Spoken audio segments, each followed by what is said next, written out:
क्या सर ये जो NSE-JS की हम प्रिपरेशन करते हैं ये हमारे जेईई एडवांस की प्रिपरेशन में हेल्पफुल है कि नहीं है।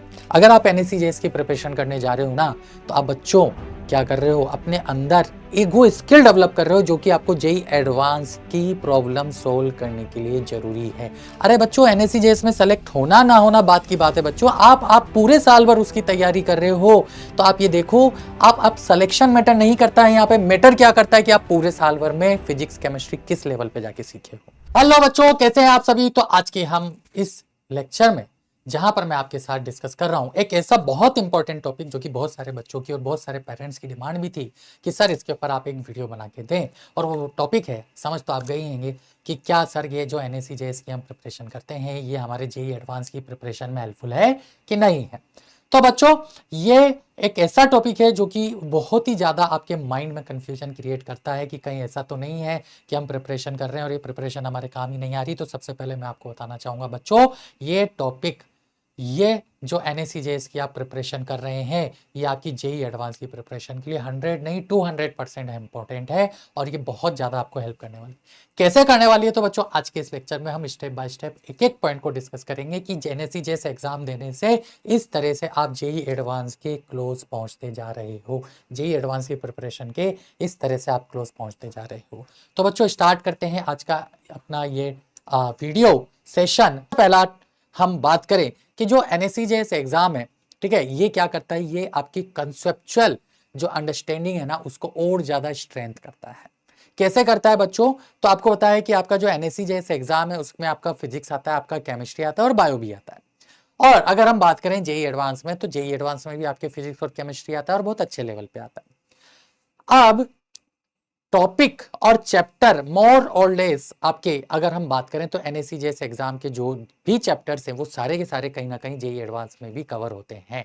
इट मींस आपके पास फिजिक्स और केमिस्ट्री को पढ़ने का सबसे सुनहरा अवसर होता है जब आप 8, 9, 10th में हैं। आप उस दो सब्जेक्ट में अपना इंटरेस्ट डेवलप करते हैं, अपने आप को पूरी तरह से क्या कर लेते हैं, रमा लेते हैं। तो बच्चों ये दो जो सब्जेक्ट है ना फिजिक्स और केमिस्ट्री, ये बहुत ज़्यादा आप 8th, 9th, 10th पर ही बहुत ज़्यादा और बहुत अच्छे लेवल पे पढ़ लेते हो। इसलिए यहाँ पर क्या होता है कि एडवांस में भी जो क्वेश्चन पूछे जाते हैं वो कंसेप्चुअल अंडरस्टैंडिंग के ऊपर ही होते हैं। तो यहाँ पर आप 8, 9, 10th में ही अपनी इन दो सब्जेक्ट में अपनी कंसेप्चुअल बिल्डिंग बहुत स्ट्रॉन्ग कर लेते हो। ठीक है बच्चों। दूसरा अगर हम बात करें तो आपको क्या होता है कि हायर लेवल प्रॉब्लम्स का एक्सपोजर अभी से मिलना स्टार्ट हो जाता है। आपको होता है कि जेईई एडवांस में बहुत अच्छे, बहुत ही हाई लेवल के क्वेश्चंस आते हैं, लेकिन यही सारे अगर हम बात करें NSE-JS और उसका सेकंड स्टेट, ठीक है, INJSO, तो इनमें अगर हम देखें ना तो जो प्रॉब्लम होते हैं ना बहुत ही ट्रिकर और अच्छा एक्सपोजर आपको देते हैं। इवन कुछ कुछ क्वेश्चन तो बहुत ही प्यारे फ्रेम किए हुए होते हैं। ये आपको एक हायर लेवल प्रॉब्लम, एक ट्रिकियर क्वेश्चन किस तरह से हैंडल करना है, किस तरह से सॉल्व करना है ना उसके रिगार्डिंग पूरा सोचने पे मजबूर करते हैं। और ये जो आपकी प्रिपरेशन होती है ना ये आपको अंदर से स्ट्रॉन्ग बनाती है आपको ऐसे प्रॉब्लम फेस करने के लिए। ठीक है बच्चों।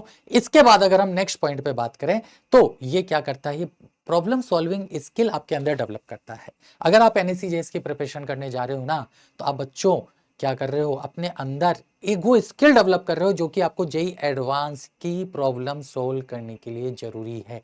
आपने देखा होगा कि एडवांस के जो क्वेश्चंस होते हैं ना उनको हर कोई सॉल्व नहीं कर सकता। इवन चैट जीपीटी में आपको क्वेश्चन डालोगे तो भी आपको करेक्ट आंसर नहीं मिलेंगे। इट मीन्स व्हाट कि क्वेश्चंस तो अच्छे लेवल के हैं, तो वो अच्छे लेवल के जो क्वेश्चंस है ना उनको कैसे सोल्व करें ना, वो पहला स्टेज जब आप NSE-JS एग्जाम देते हो ना वहां पे आपको समझ में आता है कि अरे इस तरह से मुझे सब्जेक्ट पढ़ना है, इस तरह से मुझे प्रॉब्लम फेस करना है।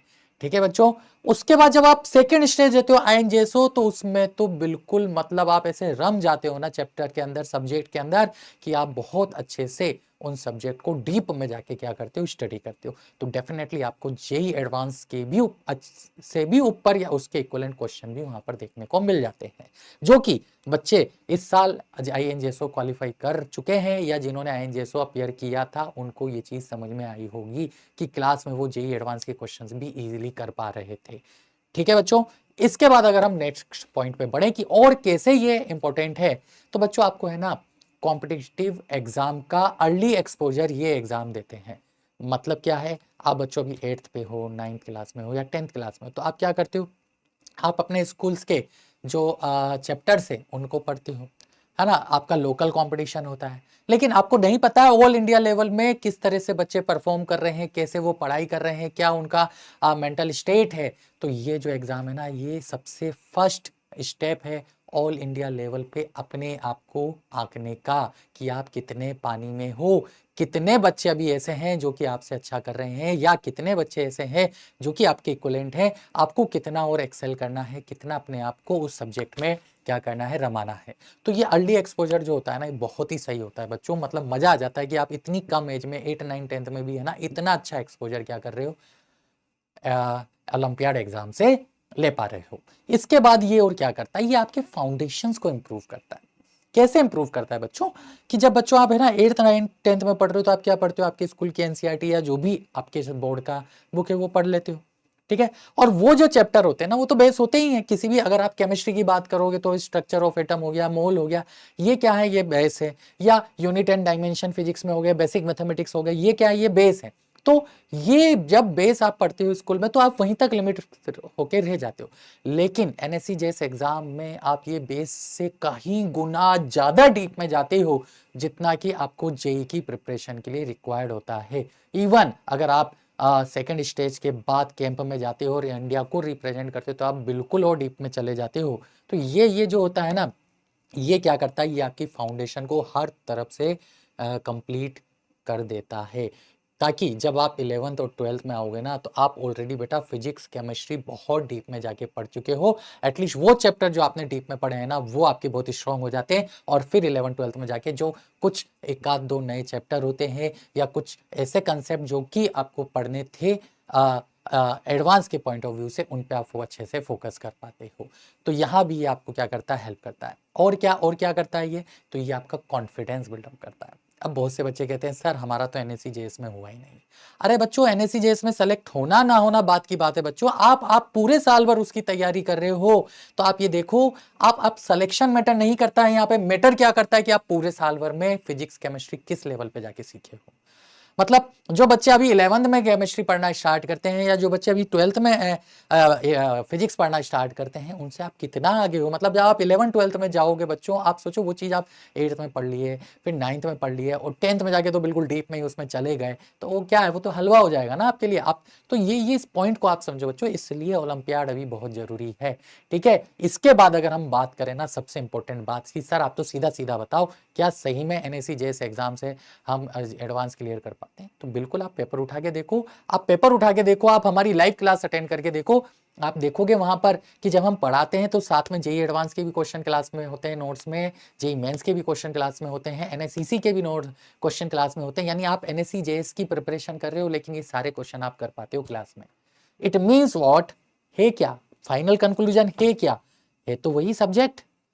आपने एक बार सब्जेक्ट पढ़ लिया तो किसी भी लेवल का अगर आपसे क्वेश्चन पूछा जाए ना, आप डेफिनेटली उसे क्या कर पाओगे, अटेम्प्ट कर पाओगे, ठीक है। लास्ट में अब आपको ये और बोलना चाहूंगा कि ये आपका टाइम मैनेजमेंट भी इंप्रूव करती है, क्योंकि आपको क्या होता है, आपने देखा होगा कि सर घर पे क्वेश्चन बन जाते हैं, एग्जाम में नहीं बनते। ये इसलिए होता है क्योंकि घर में हमारे पास इनफाइनाइट टाइम है, हम एक क्वेश्चन को सोल्व करने में 10 10 20 20 मिनट लगाते हैं, लेकिन हमें किस तरह से टाइम लिमिट में क्वेश्चन सोल्व करना होता है, ये हमें एनएससी जेएस की एग्जाम की प्रिपरेशन के दौरान समझ में आता है कि नहीं भाई, एक क्वेश्चन तो बन जाते हैं, अगर हम 20 मिनट दें, 30 मिनट एक क्वेश्चन को दें तो बन जाता है, लेकिन उसी क्वेश्चन को कैसे सोल्व करना है 1 मिनट या 2 मिनट के अंदर, ये हमें प्रिपरेशन के दौरान समझ में आता है।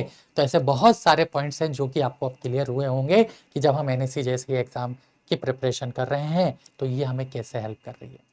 तो बच्चों, आज के लेक्चर में हम इतना ही रखते हैं, और मिलते हैं किसी नए टॉपिक के साथ नए किसी वीडियो में। तब तक के लिए आप सभी का धन्यवाद। Tata bye bye, take care, all the best.